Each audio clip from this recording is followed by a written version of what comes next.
Eh bien, chers frères, les mages entrèrent dans la maison, ils virent l'enfant avec Marie sa mère, et tombant à ses pieds, ils se prosternèrent devant lui. Ils se prosternèrent.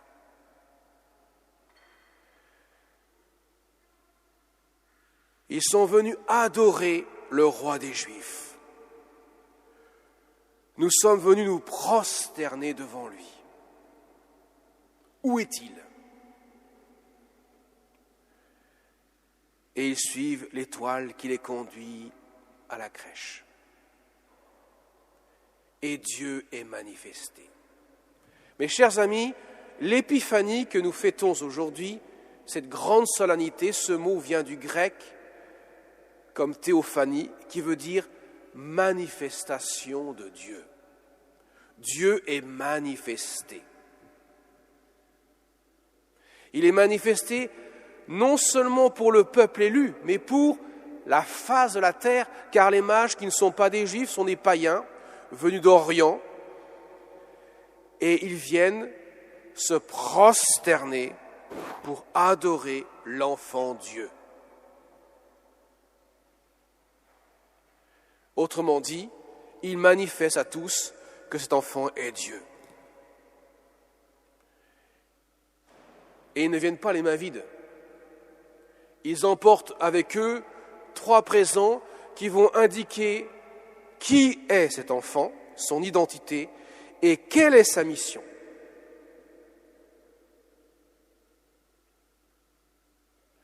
L'or, l'encens et la myrrhe. L'or, dont les rois possèdent, manifeste clairement que cet enfant est roi. Où est le roi des Juifs ? Pose la question les mages à Hérode. Lui, il se dit, c'est moi le roi des Juifs. Non, pas toi, un autre roi. Et ce roi des Juifs, c'est le roi du nouvel Israël, le roi de l'univers, celui qui vient instaurer un règne. Mais pas à la manière d'Hérode, pas comme toi, Hérode. Toi qui vas avoir peur de cet enfant. Et dans ta cruauté, tu n'hésiteras même pas à faire massacrer tous les enfants de moins de 2 ans, parce que tu as peur que ce roi-là, cet enfant-là, prenne ta place. Mais Hérode n'a pas la foi. Hérode ne comprend rien. Même si les mages ne perçoivent pas toute la profondeur du mystère, évidemment, ça dépasse toujours ce que l'on peut entendre, on peut en comprendre. Il n'empêche qu'il manifeste que cet homme-là, cet enfant-là est roi. Il vient instaurer donc un règne qui ne sera pas un règne sur des sujets, mais un règne dans les cœurs. Non pas sur une terre donnée, mais dans les cœurs. Ils offrent de l'encens. Alors l'encens, mes chers amis, ça c'est clair et net, c'est la preuve indiscutable, indubitable, que cet enfant-là est Dieu. On offre de l'encens dans les traditions orientales, dans les religions orientales, qu'à la divinité. D'ailleurs, vous savez que dans les premiers temps chrétiens, lorsque on exigera des chrétiens de faire brûler de l'encens devant l'effigie de l'empereur romain, ils refuseront et ils seront donc traités comme des athées. Ils disent non, l'empereur n'est qu'un homme, nous nous adorons que Dieu, Jésus-Christ. Lui est vraiment Dieu. En offrant de l'encens, conjugué au geste de la prosternation et de l'adoration, il y a indiscutablement pour les mages la divinité dans cet enfant. Il est Dieu. Et ça change beaucoup de choses. Ça change tout. Et ils offrent un 3e présent qui est la myrrhe, qui manifeste l'humanité du Christ. Parce que la myrrhe, dans la tradition juive, est utilisée pour embaumer les morts. D'ailleurs, vous savez que Marie-Madeleine, le jour de Pâques, au grand matin, à l'aube du dimanche, le lendemain du sabbat, et en plus cette année-là, c'était la fête de la Pâque juive. Bien sûr, on ne pouvait rien faire ce jour-là. Marie ainsi vient de grand matin, Marie-Madeleine, pour déposer des aromates, notamment de la myrrhe, pour le corps de Jésus. Mais bien sûr, elle verra le tombeau vide. La myrrhe est donc utilisée par les Juifs. C'est une herbe précieuse, une plante précieuse, au goût très amer, mais au parfum exquis, qui a bien sûr la vertu de cacher l'odeur du mort. Donc en offrant de la myrrhe, il dit, cet enfant un jour sera dans un tombeau, il va mourir. Effectivement, il va mourir parce qu'il va donner sa vie. Il est donc le sauveur. Et il peut sauver l'humanité parce qu'il est Dieu, mais aussi parce qu'il est homme. Car si Dieu n'a pas d'humanité, comment peut-il offrir sa vie en sacrifice? Lui est immortel. Mais s'il n'est qu'un homme, cet enfant-là, comment peut-il sauver l'humanité s'il n'est pas Dieu? Car il n'a aucune puissance en lui. Donc, mes chers amis, les mages annoncent clairement le Dieu fait homme, qui est le sauveur de l'humanité. Il est roi, il vient instaurer un règne, c'est sa mission. Il vient donner sa vie sur la croix, c'est sa mission. Et il est Dieu et homme, c'est son identité. Le nom de Jésus, d'ailleurs, veut dire Dieu sauve. Joseph se voit entendre par l'ange du Seigneur dans le songe, tu donneras à cet enfant le nom de Jésus, ce qui fut fait le jour de la circoncision de l'enfant, 8 jours après la naissance. On lui donna le nom de Jésus, qui veut dire Dieu sauve. Vous voyez, mes chers amis, tout est dit à la crèche. Il est dans une mangeoire, rappelant la mission du Christ, donner sa vie, de telle sorte que nous puissions nous nourrir de sa vie, lui qui va transformer 33 ans plus tard le pain en son corps, le vin en son sang. D'ailleurs,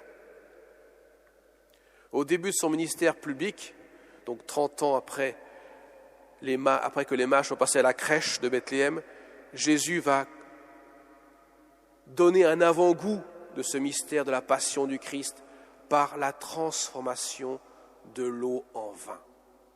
C'est une théophanie. Dans les premiers temps d'Église, on fêtait 3 théophanies ensemble, 3 épiphanies. Les mages, celle que nous fêtons aujourd'hui, le baptême du Seigneur, qui commencera son ministère public, pourrait-on dire, parce qu'il sera manifesté comme Dieu. Celui-ci est mon Fils bien-aimé, en lui j'ai mis tout mon amour, écoutez-le, dit le Père. La Sainte Trinité est présente au complet, manifestée dans la voix du Père, dans la présence du Fils incarné dans l'eau du baptême et bien sûr par la colombe, symbole de l'Esprit Saint. Et la 3e épiphanie, la 3e théophanie, c'est bien sûr les noces de Cana. Le premier signe dont parlera Saint Jean, quand on ne le trouve que dans l'évangile de Saint Jean, le premier signe que Jésus posera, et tous ses disciples crurent en lui. Mais il annonce clairement sa passion, car il vient inaugurer le vin nouveau des noces de l'agneau. Il est manifesté comme Dieu. Vous voyez, dans les premiers temps d'Église, d'ailleurs, on ne fêtait plus tôt l'épiphanie du Seigneur avant de fêter, au cours des siècles, Noël. Parce que l'épiphanie manifeste Dieu à toute la chrétienté, à toute l'humanité. Dieu est manifesté comme tel. Et il est venu pour le monde entier. Pas seulement pour les bergers qui sont venus dès Noël, dès la naissance de l'enfant, mais également pour tous les hommes, à travers les mages. Alors mes chers amis, et je voudrais insister beaucoup sur cette seconde partie de l'homélie. Rien n'est perceptible en tant que tel. Qu'ont vu les mages? Qu'est-ce qu'ils ont vu? Ils ont vu un enfant dans une mangeoire, avec sa mère à côté et Saint Joseph à côté. Rien d'extraordinaire. Rien de quoi, pourrait-on dire, à pavoiser. Et pourtant, ce qu'ils ont vu et des merveilles époustouflantes. Mais les yeux de chair ne voient pas grand-chose, mais les yeux du cœur ont vu grand. Quelle fut l'attitude de Marie? Saint Luc nous dira, Marie, elle retenait tous ces événements et les méditait dans son cœur. Elle était tellement imprégnée du mystère qu'elle en vivait dans son cœur. C'est là, mes chers amis, que tout doit se vivre dans nos cœurs. Nous pouvons vivre une épiphanie chaque jour dans notre vie chrétienne sur la terre. Dieu se manifeste à nous. Mais encore faut-il que nous nous voyions avec nos yeux de foi. Trop souvent on dit « Seigneur, Seigneur, où es-tu? Je t'appelle au secours, je t'appelle dans ma prière et tu n'es pas là, tu ne réponds pas à ma demande, tu n'exauces pas ma prière. » Jésus dit « Si, mon ami, je suis là, je suis toujours là, toujours dans ton cœur. Mais ouvre ton cœur et tu verras mon salut qui vient chaque jour pour toi. Peut-être ne vais-je pas faire ce que tu demandes, toi, dans le concret, mais je ferai beaucoup mieux que ce que tu demandes, car je te prépare une place dans le ciel, une place incomparable dont tu ne peux même pas imaginer un seul instant que tout cela implique. Mes chers amis, Dieu se manifeste tous les jours dans notre vie. Mais il faut le voir non pas avec les yeux de la chair, mais avec les yeux du cœur, avec la foi, avec l'espérance et avec la charité. Et vous savez que là, nous avons eu sur le trône de Saint-Pierre un grand pape que nous avons entouré de notre affection et de notre prière lors de sa sépulture il y a quelques jours, Benoît XVI. Probablement, non, sûrement un saint, dès maintenant, un saint. Il a montré par une vie de prière, une vie de foi, une rectitude de la doctrine qu'il a prononcée, mais avec une grande charité, une vie imprégnée de l'amour de Dieu. Il a montré justement comment vivre du mystère de l'Évangile dans l'intimité de son cœur. La Vierge Marie, elle, dans le sommet de ce que peut être de sa sainteté, le manifeste à tout instant dans l'Évangile. Elle ne parle quasiment jamais, très peu. Et pourtant, nous avons la plus grande sainte de tous les temps. Voyez le silence, le cœur à cœur avec Dieu. C'est là que Dieu se manifeste, pas dans le brouhaha. Élie, après avoir offert le sacrifice sur le mont Carmel, et après que Jézabel en voulait à sa vie, il part vers le mont Sinaï.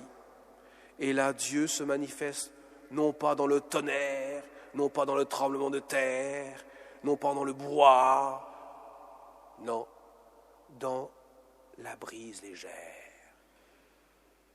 ce qui paraît presque imperceptible. C'est là, mes chers amis, il faut trouver Dieu.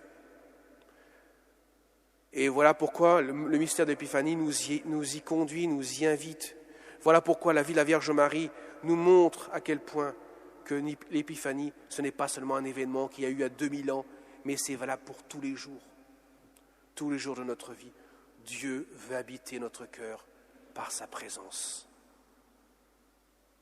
Alors demandons au Seigneur.